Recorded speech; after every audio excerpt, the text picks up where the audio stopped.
नमस्कार। India debate में आप सबका स्वागत है। मैं हूं आशुतोष पाठक। मित्रों, दिल्ली और महाराष्ट्र से एक बहुत बड़ी खबर आ रही है जिसको आप लोगों ने थोड़ा बहुत देखा भी होगा। जिनकी नजर रहती है थोड़ी राजनीतिक हलचल पे, तो उनको आप लोगों ने महसूस भी किया होगा, देखा भी होगा। लेकिन आज मैं आपको एक तस्वीर दिखाना चाहता हूं, एक वीडियो दिखाना चाहता हूं। उसके बाद से महाराष्ट्र में बिल्कुल हलचल पैदा हो गई और सबसे ज्यादा बेचैनी ठाकरे परिवार में अभी इस वक्त है। मैंने आपको कुछ दिन पहले एक तस्वीर दिखाई थी जिसमें शरद पवार जी मुकुट पहना रहे हैं महाराष्ट्र के पूर्व मुख्यमंत्री और वर्तमान में डिप्टी चीफ मिनिस्टर उप मुख्यमंत्री एकनाथ शिंदे साहब को दिल्ली के महाराष्ट्र सदन में। और न सिर्फ मुकुट पहना रहे हैं बल्कि तारीफ कर रहे थे कि एकनाथ शिंदे को शहरी विकास का बहुत जबरदस्त अनुभव है और उन्होंने महाराष्ट्र को विकास के नए आयाम पर ले जाने में अपनी बड़ी भूमिका अदा की है। उसके बाद से एकनाथ शिंदे साहब ने कहा कि शरद पवार जी के ससुर स्पिन बॉलर थे, स्पिन गेंदबाज थे। मुझे डर लग रहा है कि पवार साहब जो मेरी तारीफ कर रहे हैं तो ये मेरे खिलाफ कोई गुगली तो नहीं है। डर जिनसे लग रहा था, डर की जो शंका एकनाथ शिंदे साहब ने जताई थी, वो शंका सिर्फ ये थी कि साहब इससे कहीं नरेंद्र मोदी ना नाराज हो जाए। और अभी भारतीय जनता पार्टी को उस प्रकार से मेरी आवश्यकता नहीं है। तो ये जो 5 साल अगर मैं सत्ता से बाहर रहा तो मेरी पार्टी को फौरन तोड़ दिया जाएगा। मेरी उपयोगिता तभी तक है जब तक मैं सत्ता में शामिल हूं, सत्ता मेरे पास है, मैं कोई मंत्री हूं या उप मुख्यमंत्री हूं, तभी मेरे कार्यकर्ता और एमएलए हमारे साथ हैं। जिस दिन हमारी सत्ता गई, हमारे एमएलए हमारा साथ छोड़ सकते हैं, वो वापस बीजेपी में जा सकते हैं या वापस शिवसेना उद्धव में भी जा सकते हैं। इसीलिए एकनाथ शिंदे को डर सताने लगा कि ये पवार साहब ने क्या किया, मेरे ऊपर मुकुट तो पहना दिया। हालांकि एकनाथ शिंदे देवेंद्र फडणवीस को पजामे में रखने के लिए ये सब शरद पवार और एकनाथ शिंदे के बीच में ये एक बातचीत चल रही होगी कि कैसे हम एक देवेंद्र फडणवीस को पजामे में रखें। देवेंद्र फडणवीस से खबर आ रही थी कि देवेंद्र फडणवीस और एकनाथ शिंदे के बीच में बहुत अच्छी नहीं बन रही है और उधर उद्धव ठाकरे चाह रहे हैं कि किसी प्रकार से एकनाथ शिंदे और देवेंद्र फडणवीस में फासला थोड़ा बढ़ जाए ताकि उस फासले में हम अपनी जगह बना सकें और ये कह सकें कि साहब इनको छोड़िए, मैं आपके साथ आ रहा हूं, हमारे पास तो 20 एमएलए हैं ही, मैं आपको समर्थन दे रहा हूं। लेकिन इस फासले को वो दूर कर नहीं सके, उल्टा हो गया। दो तस्वीर बहुत महत्वपूर्ण है उसके बाद की। एक तस्वीर है 20 फरवरी की, जब दिल्ली में शपथ ग्रहण समारोह हो रहा था दिल्ली के नवनियुक्त मुख्यमंत्री का और काउंसिल ऑफ मिनिस्टर्स का। उसमें उन्होंने एनडीए के अपने सभी घटक दलों को निमंत्रण भेजा था, प्रधानमंत्री मोदी की तरफ से और दिल्ली के मुख्यमंत्री और दिल्ली के प्रदेश अध्यक्ष की तरफ से, दिल्ली भारतीय जनता पार्टी की तरफ से सबको निमंत्रण गया था। और उसमें सभी एनडीए के घटक दल शामिल हुए। दोनों डिप्टी चीफ मिनिस्टर जो अजित पवार हैं और एकनाथ शिंदे हैं, उधर चंद्रबाबू नायडू और नीतीश कुमार की पार्टी से ललन सिंह, ये सारे लोग उसमें शामिल हुए जो एनडीए के पार्टनर हैं। उस तस्वीर में जब आप देखेंगे कि जब पहुंच रहे हैं, ये देखिए, और एकनाथ शिंदे के पास रुक गए जाकर के मोदी जी, उनसे हालचाल पूछा। उनसे हालचाल पूछने के बाद उनसे बातचीत की। अजित पवार और एकनाथ शिंदे दोनों से उन्होंने एक प्रकार से बातचीत की, दोनों के सामने खड़े हो गए। उसके बाद जब वो आगे बढ़ते हैं तो पवन कल्याण से मिलते हैं और पवन कल्याण चूंकि आंध्र प्रदेश में, तेलंगाना में पार्टनर हैं, तो उनको लग रहा है कि अब यहां पे उनको देखिए किसी हंस हंस बोल करके आगे बढ़ रहे हैं, लेकिन उन्होंने चंद्रबाबू नायडू से हाथ मिलाना नहीं भूला और चंद्रबाबू नायडू से रुक करके बातचीत कर रहे हैं, अपने अलाय को कन्विंस कर रहे हैं कि हमारे पास सब कुछ मजबूती से, हमारा जो एनडीए गठबंधन है वो बहुत मजबूती से चल रहा है। ये है नरेंद्र मोदी का मास्टर स्ट्रोक अपने अलाय के प्रति। ये जो तस्वीर थी, इस तस्वीर के बाद ये जो अभी कहानी चल रही थी ना कि देवेंद्र फडणवीस और एकनाथ शिंदे के बीच फासले को बढ़ाया जा रहा है, उसको बढ़ाने की कोशिश हो रही है और उसमें उद्धव ठाकरे अपना भविष्य तलाशने लगे थे, तो नरेंद्र मोदी ने उन सारी अफवाहों पे विराम लगा दिया और कह दिया कि साहब आपको इसमें अपना भविष्य तलाशने की जरूरत नहीं है। उसके बाद सिर्फ 2 दिन बाद ऐसा मास्टर स्ट्रोक, एक दिन बाद महज ऐसा मास्टर स्ट्रोक नरेंद्र मोदी ने उद्धव ठाकरे को दिया है कि उद्धव ठाकरे की रात की नींद हराम हो गई है। बेचैन तो वो बहुत पहले से हैं, जब से विधानसभा का रिजल्ट आया है और लोकसभा के रिजल्ट के बाद जो थोड़ी उनकी त्योरियां चढ़ी थी, जिसमें उनको लग रहा था कि अब तो हम किसी को भी आंख दिखा सकते हैं और सौदा कर सकते हैं, सौदेबाजी कर सकते हैं, डील कर सकते हैं, वो डील खत्म हो गई विधानसभा चुनाव के रिजल्ट आते आते। लोकसभा में थोड़ा कॉलर ऊंचा हुआ था, लेकिन जैसे ही विधानसभा का रिजल्ट आया उनके कॉलर नीचे हो गए और पिता पुत्र गुलदस्ता लेकर के मुलाकात करने का सिलसिला शुरू कर दिया। किसी न किसी बहाने, कभी बाला साहब ठाकरे की स्टैच्यू बनाने को लेकर के, कभी कोई बहाना, कभी कोई बहाना, देवेंद्र फडणवीस के करीब जाने की उन्होंने कोशिश करनी शुरू कर दी। उसके पहले आपको याद होगा, मैंने ये वीडियो पहले ही आपको दिखाया था कि किस प्रकार शिरडी में केंद्रीय गृह मंत्री ने इस प्रकार से कहा कि भाई दोस्त को 2 मौका, दुश्मन को 1 मौका और गद्दार को कोई मौका नहीं देना है। उन्होंने संकेत दे दिया था। लेकिन उस मीटिंग में शरद पवार पर भी बरसे थे होम मिनिस्टर। अब ये राजनीतिक दांवपेच देखिए, एक तरफ भारतीय जनता पार्टी के होम मिनिस्टर शरद पवार को कहते हैं कि धोखेबाजी का मिसाल है शरद पवार। 78 से उन्होंने जो धोखेबाजी का सिलसिला शुरू किया, ये महाराष्ट्र की फिजा में तैरने लगा और हर कोई अब उन्हीं के इस आचरण को अडॉप्ट करने में निकलना चाहता है आगे। और इशारों इशारों में उन्होंने कहा कि शरद पवार के इस आचरण को अडॉप्ट किया उद्धव ठाकरे, आदित्य ठाकरे ने। खैर आदित्य ठाकरे की कोई औकात नहीं है, उद्धव ठाकरे ने, उनके पुत्र ने, बाला साहब ठाकरे के पुत्र ने। तो उद्धव ठाकरे ने जो धोखेबाजी का दूसरा मिसाल पेश किया है। और अजित पवार को देख लीजिए, उनके भतीजे, वो भी छुरा घोंपने में पीछे नहीं रहे। जिसको कहते हैं पीठ में खंजर भोंकना, ये मुहावरा है। ये देखिए, जब मैं कहूं कि छुरा भोंक दिया तो इसका मतलब छुरा घोंप दिया नहीं है, ये मुहावरे हैं। 80 घड़े पानी से नहाने का मतलब नहीं है कि गिन करके 80 घड़े पानी से नहाना, खूब नहाना उसका मतलब है। तो छुरा घोंप दिया तो अजित पवार, तो पूरे महाराष्ट्र की राजनीति, और उधर एकनाथ शिंदे को उद्धव ठाकरे कह रहे हैं गद्दार, सबसे बड़ा गद्दार। तो ये जब जिस दिन पहली तस्वीर आई थी, उद्धव ठाकरे को उसी दिन बेचैनी शुरू हो गई थी, एक प्रकार से दर्द शुरू हो गया था, और ऐसा दर्द जिसका डॉक्टर इलाज नहीं कर सकते हैं। जब शरद पवार ने मुकुट पहनाया और जब शरद पवार ने तारीफ कर दी एकनाथ शिंदे की, जिसको गद्दार कहते रहे हैं उद्धव ठाकरे और उनका पूरा कुनबा, उनका पूरा परिवार, और उनके साथ साथ जो उनके नचनिए गवैये जो नेता हैं, वो भी जो उनके ही ताल पर थिरकते हैं, ऐसे संजय राउत जैसे नेता उनकी ताल पर थिरकते हैं। वो म्यूजिशियन है। कौन? उद्धव ठाकरे और उनका बेटा। वो म्यूजिक तैयार करते हैं और संजय राउत उस पर डांस करते हैं। तो संजय राउत ने कहा कि शरद भाऊ ने जो जाकर के मुलाकात की है, अब मैं नहीं समझता हूं, उस पर आग बबूला हो रहे थे, अनाप शनाप अपना आपा खो रहे थे, मानसिक संतुलन उनका बिगड़ गया था। किनका? संजय राउत का। किस लिए? क्योंकि चमचागिरी में बहुत आगे निकल जाना है। और इसीलिए संजय राउत से शिवसेना उद्धव गुट में अभी 20 के 20 एमएलए और जितने 9 एमपी हैं, सबके सब खपा हैं, सबके सब। संजय राउत से समझिए कि दूध और मछली की जैसे की दुश्मनी हो गई है। लेकिन संजय राउत को यह बात समझ में आ नहीं रही है।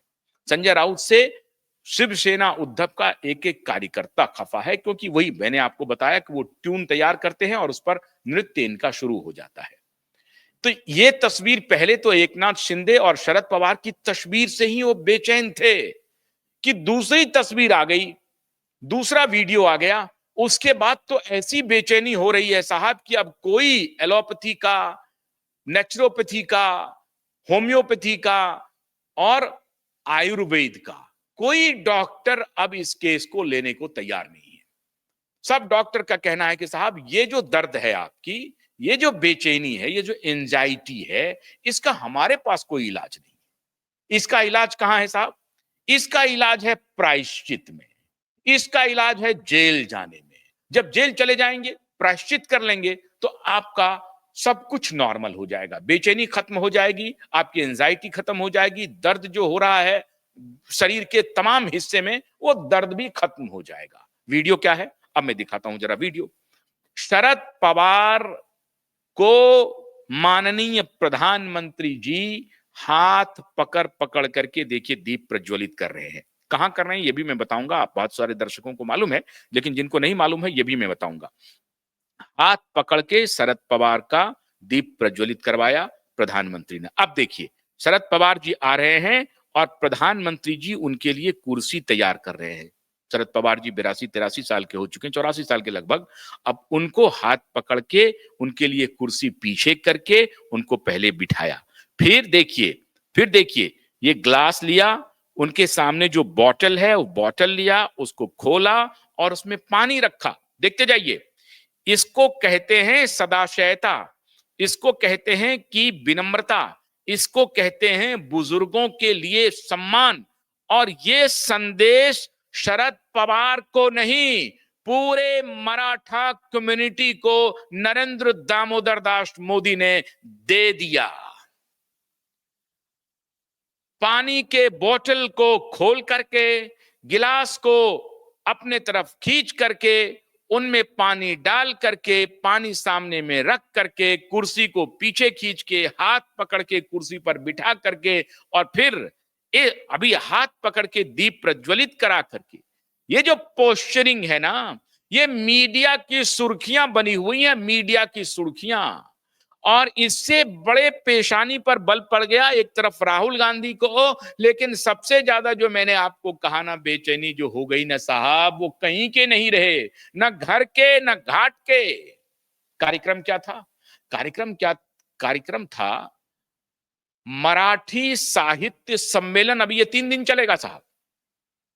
मराठी भाषा को लेकर के दिल्ली, राष्ट्रीय राजधानी दिल्ली में, तालकटोरा स्टेडियम में और अलग अलग जगहों पे, विज्ञान भवन से लेकर के बहुत जगहों पे ये आयोजन हो रहे हैं।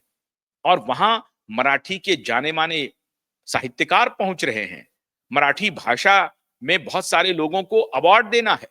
सरकार का यह प्रोग्राम है, महाराष्ट्र सरकार का कार्यक्रम है। महाराष्ट्र सरकार के तरफ से सबको विज्ञापन भी मीडिया में आपने देखा होगा, और महाराष्ट्र सरकार के तरफ से सबको निमंत्रण भी गया है।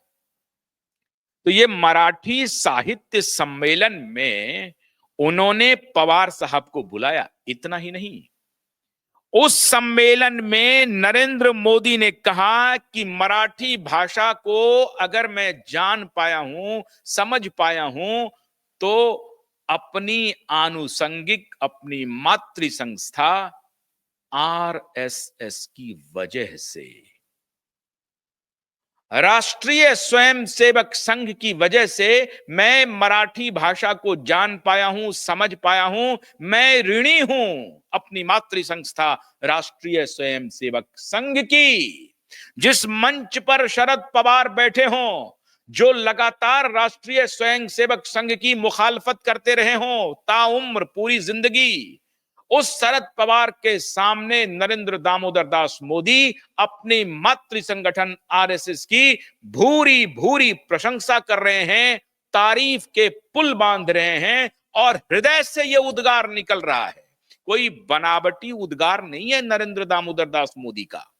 नरेंद्र मोदी आरएसएस की तारीफ कर रहे हैं, भूरी भूरी प्रशंसा कर रहे हैं, और ये संदेश दे रहे हैं मराठा समुदाय को कि जिसको आप लोगों ने शरद पवार के कहने पे या और किसी के कहने पे, कांग्रेसियों के कहने पे, जिस संस्था को आपने बदनाम करके रखा हुआ है, उसको समझिए।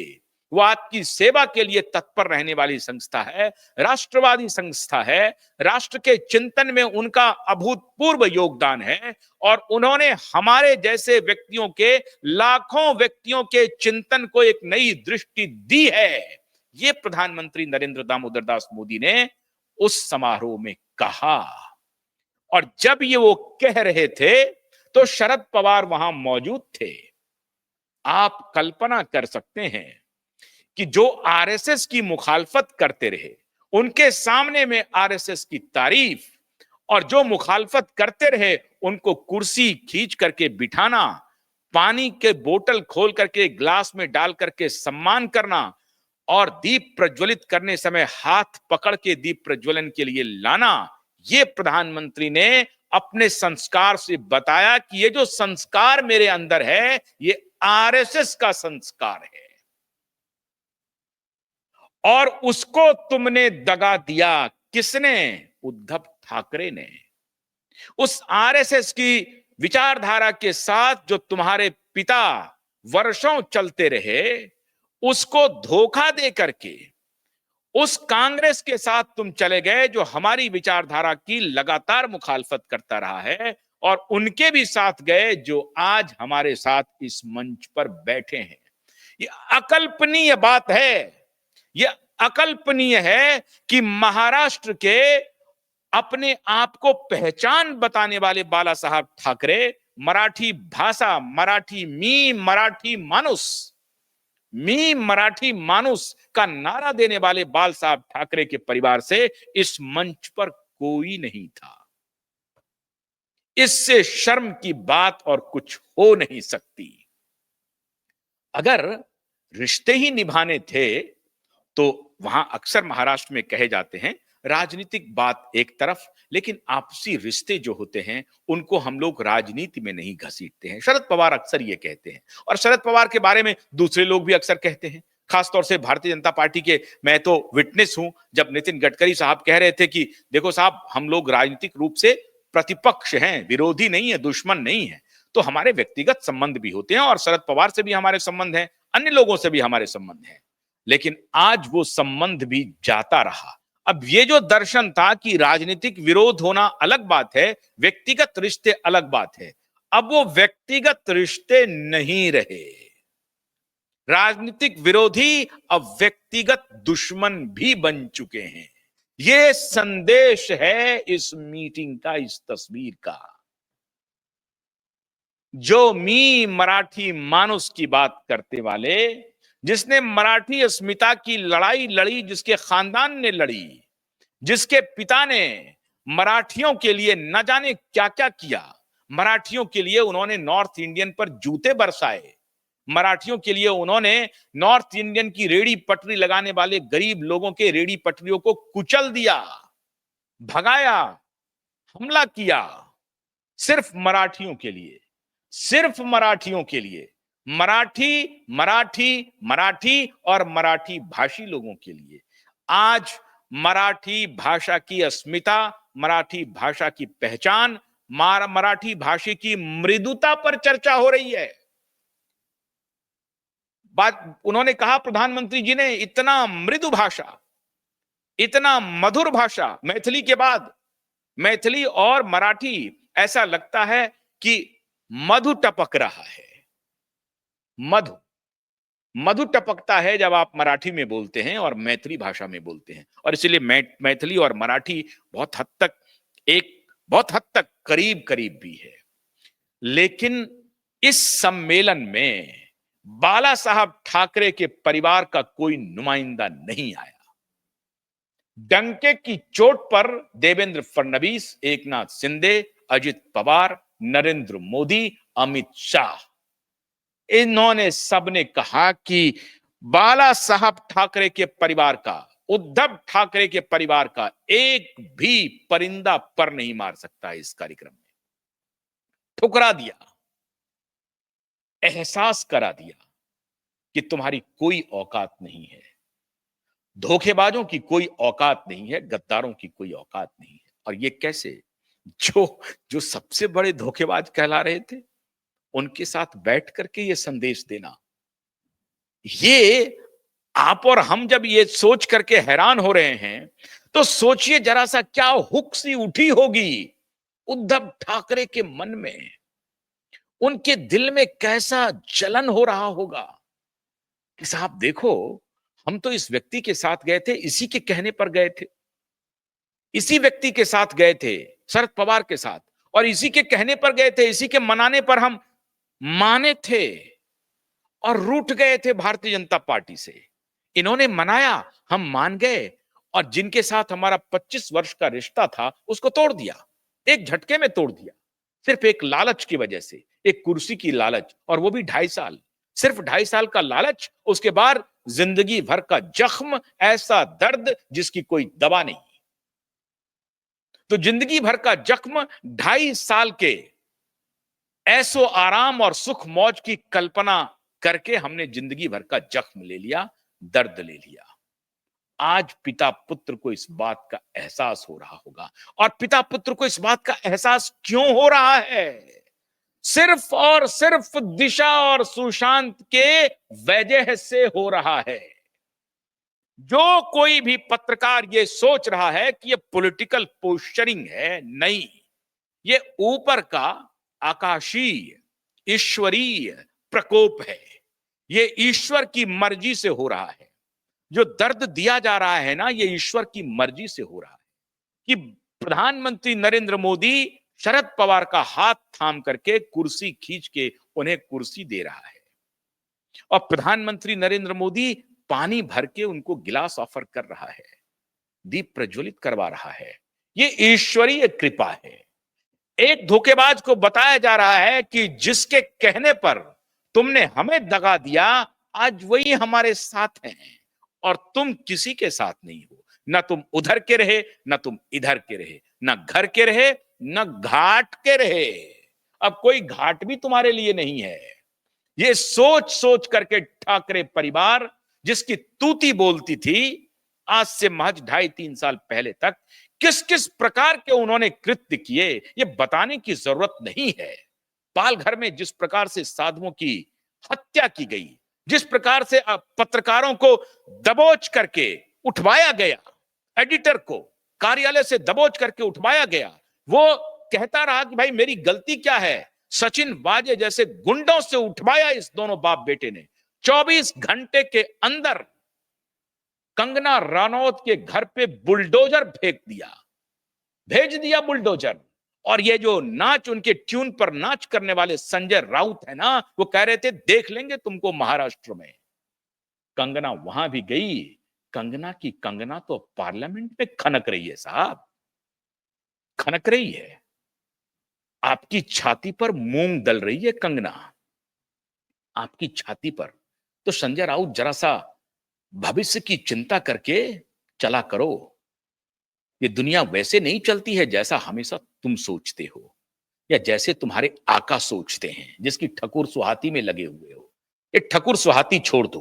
अब मैं तुम क्यों कह रहा हूं, कभी सम्मान से बात नहीं करूंगा, कभी सम्मान से। ऐसे व्यक्ति जो गंदी बात करके, गंदा आचरण करके संसद पहुंच जाए, और उसे इसलिए हम उसे सम्मान देने लगे कि हमारे लॉ मेकर्स हैं, ऐसा क्यूबाइब नेटवर्क नहीं करेगा। डंके की चोट पर कह रहा है। ये वॉइस ऑफ वॉइसलेस है। ये उसकी आवाज है जो करोड़ों लोग तुमसे कहना चाहता है। इसलिए क्यूबाइब नेटवर्क के पीछे वो करोड़ों लोगों की ताकत है, उसकी दुआ है।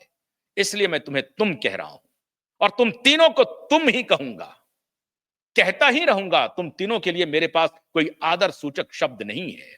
आमने सामने भी आओगे, मुखातब भी होगे, इंटरव्यू भी दोगे, तो शायद मैं तुमको तुम ही कहूं, तुम ही कहूंगा, क्योंकि तुम्हारे आचरण उस लायक नहीं है कि तुम्हें मैं आप कहूं।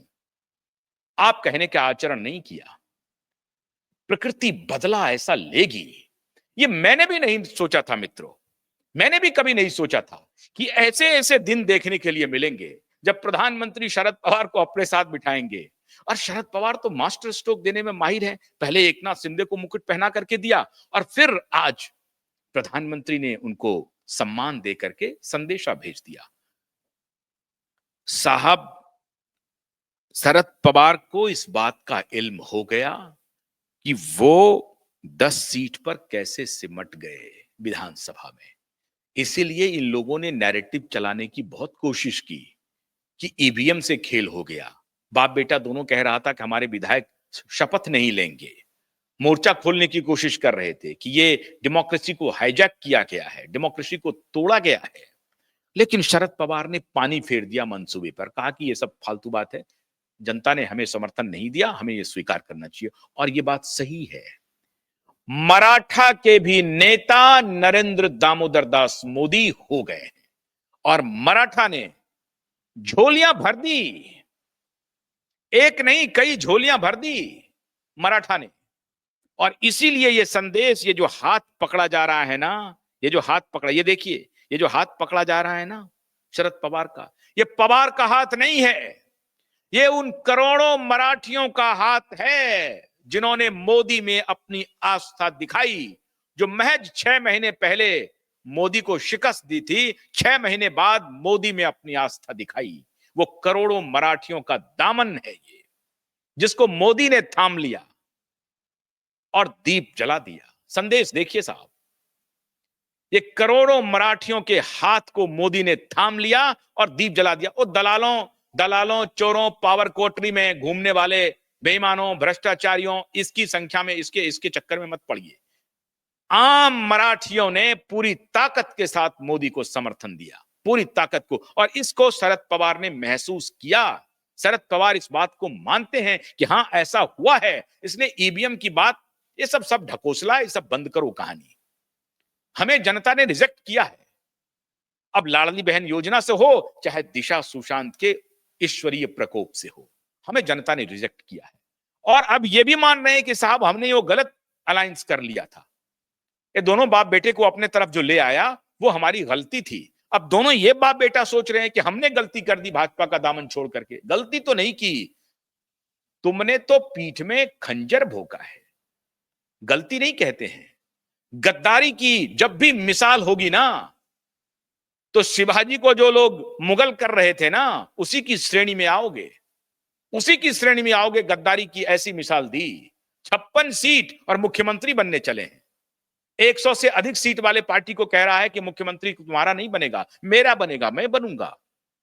इसको गद्दारी नहीं कहते हैं तो क्या कहते हैं?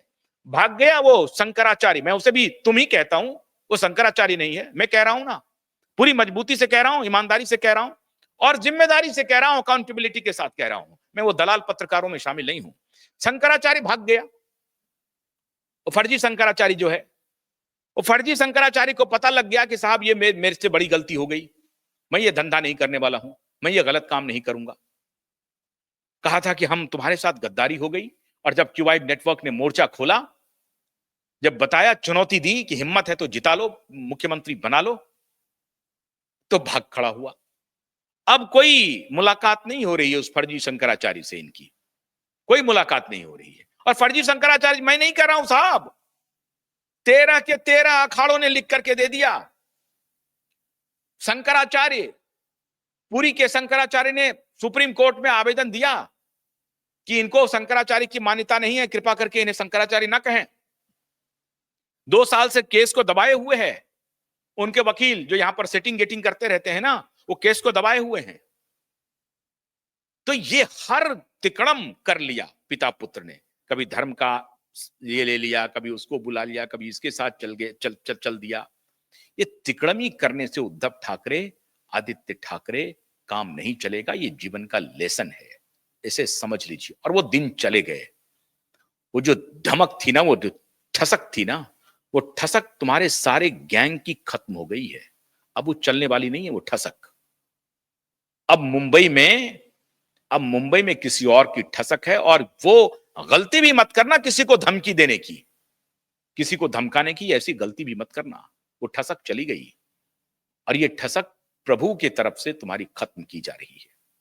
तो ये जो तस्वीर आपने देखा ना, ये तस्वीर दिशा और सुशांत की आत्मा को सुकून दे रहा होगा। भले ही उसमें शरद पवार एक खिलाड़ी आदमी है, लेकिन नरेंद्र मोदी को जो संदेश देना था वो संदेश दे दिया नरेंद्र मोदी ने। नरेंद्र मोदी ने मराठा कॉन्स्टिट्यूएंसी को संकेत दे दिया कि ध्यान, चिंता मत करो, पवार साहब नहीं हैं तो कोई बात नहीं है, आप, आपकी इज्जत, आपकी आबरू, आपका ख्याल हमारे हाथों में सुरक्षित है। ये नरेंद्र मोदी ने संकेत दे दिया मराठा को कि चिंता मत करो आप, वो बूढ़े हो गए हैं तो कोई बात नहीं है, हम हैं ना, हम हैं। ये नरेंद्र मोदी ने संकेत दे दिया, ये हाथ थाम लिया कि पवार साहब को अगर आप समझते हैं कि पवार साहब हमारे नेता बूढ़े हो गए हैं, हमारा कौन देखने वाला है, तो एकनाथ शिंदे हैं, मैं हूं, आप चिंता मत करो। ये है संकेत, और इस संकेत से पिता पुत्र की बेचैनी इतनी है कि मैं दावे के साथ कहता हूं कि कोई भी जाकर के पता कर ले, पूछे कि नींद आती है, नींद नहीं आ रही है।